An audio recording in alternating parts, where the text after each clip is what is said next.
Chapter 5 का question number 28 देखो, जो कि आरबीएससी के मेन एग्जाम 2023, 2018, 2016 और आरबीएससी सप्लीमेंट्री 2013 में आया हुआ है। क्या है question? Draw a level diagram of human respiratory system. Human respiratory system का आपको क्या बनाना है? एक लेवल डायग्राम बनाना है, जो कि देखो बुक में आपके किस तरह से दे रखा है। सबसे पहले जो है नसल पैसेज, ठीक है। इससे पहले भी एक और चीज आएगी, वो भी आप इसमें ऐड कर सकते हैं, नोस्ट्रिल्स, ठीक है।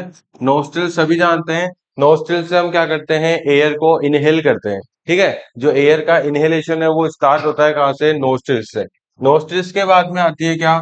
नसल पैसेज, या फिर इसको बोल सकते हो आप नसल कैविटी भी बोल सकते हो। नसल कैविटी में क्या होता है?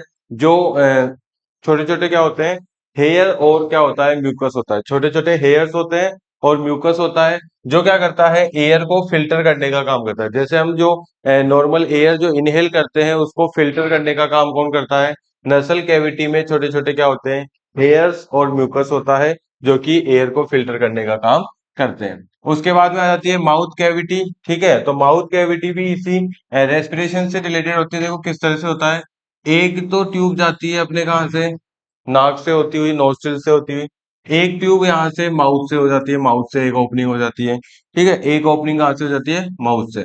तो इस तरीके से क्या होता है ये, यहाँ से फिर दो ट्यूब्स जाती है, ठीक है। एक हो जाती है फूड पाइप और एक हो जाती है विंड पाइप। एक क्या हो जाती है? फूड पाइप, और एक क्या हो जाती है? Wind pipe. तो ये रास्ता जो है, ये रास्ता जो है वो कॉमन पासेज होता है, फूड के लिए भी और एयर के लिए भी। दोनों के लिए क्या होता है? कॉमन रास्ता होता है। इसके बाद में अगर मैं बात करूं तो फेरेंक्स आ जाता है, ठीक है। फेरेंक्स किसको बोलते हैं? फेरेंक्स बोलते हैं माउथ के बाद में जो स्टार्ट हो रही है ट्यूब, माउथ और लेरियंक्स के बीच में, ठीक है। माउथ और लेरियंक्स के बीच में, लेरियंक्स तो सभी जानते होंगे, वॉइस बॉक्स को बोलते हैं अपने। ये जो है वो वॉइस बॉक्स को क्या बोलते हैं? लेरियंक्स। तो लेरियंक्स और माउथ के बीच में की जो ट्यूब है उसको क्या बोलेंगे अपन?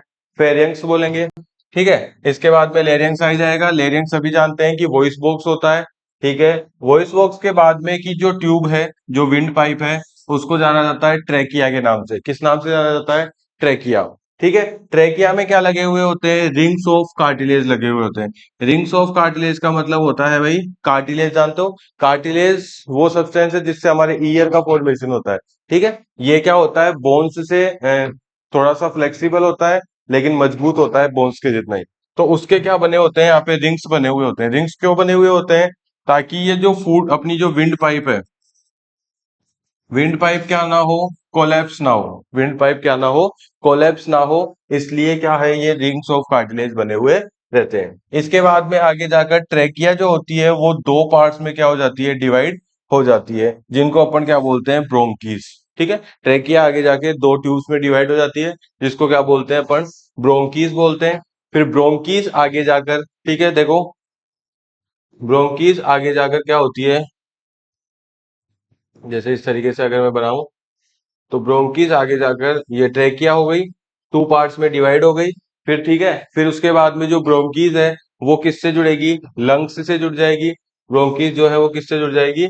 लंग्स से। लंग्स क्या होते हैं? बैलून लाइक स्ट्रक्चर्स होती है, बैलून शेप स्ट्रक्चर्स होती है, जिनमें क्या हो जाती है? ये जो ब्रोंकीज है वो आगे जाके और छोटी छोटी ब्रांचेस में क्या हो जाती है? डिवाइड हो जाती है भाई। इस तरीके से जैसे पेड़ की ब्रांचेस होती है ना, उसी तरीके से ये जाकर अंदर छोटी छोटी ब्रांचेस में डिवाइड हो जाती है, जिनको क्या बोलते हैं अपन? ब्रोंकियोल्स। क्या बोला जाता है उनको?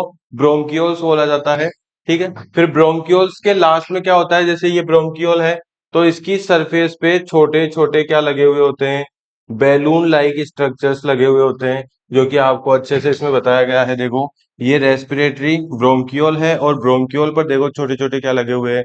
बैलून लाइक स्ट्रक्चर्स लगे हुए हैं, जिनको क्या बोलते हैं अपन? एल्वियोली बोलते हैं, या फिर एल्वियोलर सैक भी आप बोल सकते हो। अब इसमें क्या होता है? ये जो एल्वियोली है, यहाँ तक क्या आती है अपने? ऑक्सीजन गैस आ गई। यहाँ से अपन ने इनहेल करा था तो ऑक्सीजन आ गई यहाँ तक। अब एल्वियोलीज में क्या होता है? देखो ध्यान से समझो। एल्वियोली बना रहा हूं मैं यहाँ पे। एल्वियोली इस तरह से बैलून लाइक स्ट्रक्चर होती है।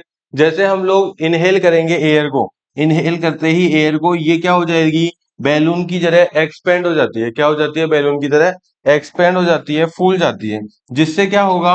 इन एल्वियोलीज में इस तरह से क्या लगी हुई होती है, ब्लड कैपिलरीज लगी हुई होती है। क्या लगी हुई होती है, ब्लड कैपिलरीज। तो क्या होगा, जैसे ही अपन ने ऑक्सीजन को इनहेल किया तो ऑक्सीजन कहाँ पे डिफ्यूज हो जाएगी, ब्लड के पास चली जाएगी। और ब्लड क्या लेके आता है वहां से, CO2 गैस लेके आता है।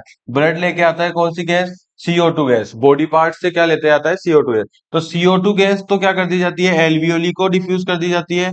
और ऑक्सीजन जो है वो ब्लड लेके क्या चला जाता है, बॉडी पार्ट्स के पास चला जाता है। फिर ये जो CO2 गैस है, CO2 गैस वापस से इसी रास्ते से एल्वियोली से होती हुई ब्रोंक्यूल्स, फिर ब्रोंकी, ब्रोंकी के बाद में फिर ट्रेकिया, ट्रेकिया से बाद में फेरिंग्स और नसल पैसेज के द्वारा क्या कर दी जाती है, थ्रो आउट कर दी जाती है। इस तरीके से ये आपको पासेस पूरा याद रखना है कि एयर इनहेल करते हैं तो एल्वियोलिस तक जाती है।